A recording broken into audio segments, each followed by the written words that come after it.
Okay, let's see this question. In long glass tube, mixture of two liquids A and B with the refractive index 1.3 and 1.4 respectively forms a convex reflecting meniscus towards A. If an object placed at 13 centimeter from the vertex of the meniscus in A forms an image with the magnification of -2, then the radius of curvature of meniscus R निकालना है। देखो ये meniscus है, इसका radius of curvature निकालना है। ये first medium है, रेज ऐसे जाके इधर जाएंगे, है ना, इस तरफ कुछ मैग्नीफिकेशन आएगा इसका, है ना।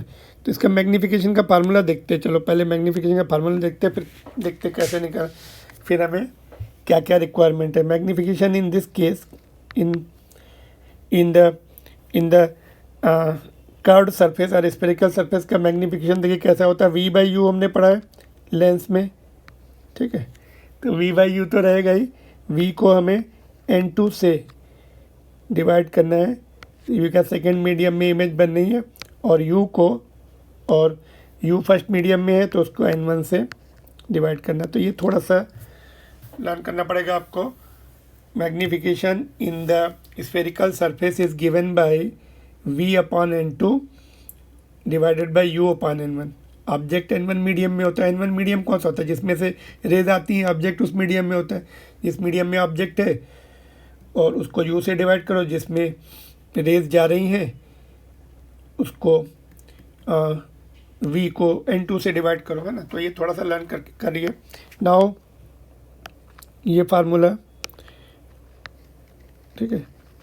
नाउ V/N2, अभी हमें U तो दिया है, V नहीं दिया है, N1 भी दिया है। N1 1.3 है, N2 1.4 है, U भी -13, है ना। साइन कन्वेंशन भी पुट करना पड़ेगा, और V निकालना है। तो V कैसे निकालें?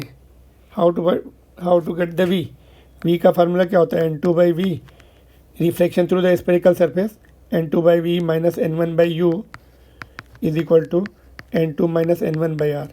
ये भी वेरी इंपॉर्टेंट फार्मूला है, देखो इसको भी लर्न होना चाहिए आपको। N2 क्या है?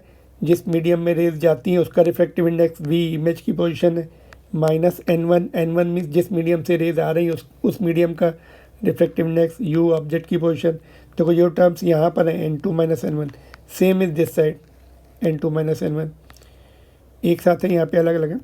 और R is the radius of curvature. यहाँ से हमें N2/V मिल जाएगा, N2/V, उसको पलट देंगे। V/N2 चाहिए हमें यहाँ पर, है ना, पलट देंगे बाद में। तो N2 माइनस N1/R, और ये टर्म इधर आ गया तो प्लस हो जाएगा। तो N2 माइनस N1, N2 1.4 है, N1 1.3 है, तो 0.1 बचेगा ऊपर R, और यहाँ पर प्लस N1 इज़ 1.3 और U -13, साइन कन्वेंशन भी चलेगा, ठीक है। तो यहाँ से डेसिमल हटाओ, नीचे 10 हो जाएगा। चलो यहाँ पे डेसिमल हटा रहे हैं, तो 1/10R हो गया, और इधर माइनस है, डेसिमल हटेगा तो 130 हो गया, और 13 डिवाइडेड बाई 130 डिवाइड बाई 30, तो ये 1/10 आ गया। तो इसका एलसीएम ले लेते हैं, 10R, तो यहाँ पे 1, यहाँ पे -R, तो N2/V की वैल्यू 1 -R/10R। तो V/N2 कितना आ जाएगा? V/N2 इज 10R ऊपर चला जाएगा, 1 -R नीचे आ जाएगा, ठीक है। तो ये वैल्यू मिल गई। अभी यहाँ पे फार्मूला लिखते हैं हम फिर से एक बार, V/N2 अपॉन U/N1। तो M कितना दिया? -2 दिया है।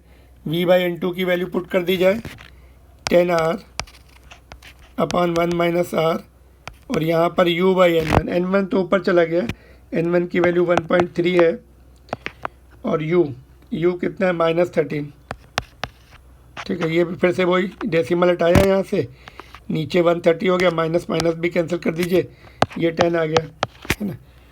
तो इधर क्रॉस मल्टीप्लाई करो, अभी 10 भी इधर 2 के साथ आ जाएगा, 20, 1 -R अपॉन 10R, तो ये 0 इसके साथ कैंसिल हो गया इधर का।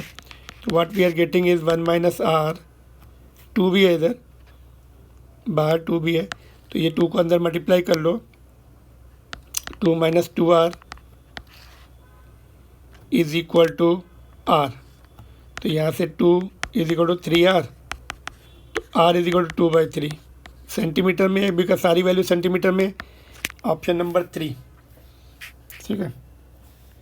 तो इसमें आपको ये फार्मूला हो सकता है स्किप हुआ हो, तो ये लर्न करके रखिए। ये तो वेरी फ्रिक्वेंटली रिक्वायर्ड है, एनसीईआरटी बुक का डेरिवेशन भी है ये, वेरी वेरी फ्रिक्वेंटली आस्क्ड। तो मैग्नीफिकेशन का लर्न करना पड़ेगा, ठीक है। तो option number 3 is the right option. If you liked it, please subscribe the channel and like also, share also. Thank you very much. Moving on to the next question.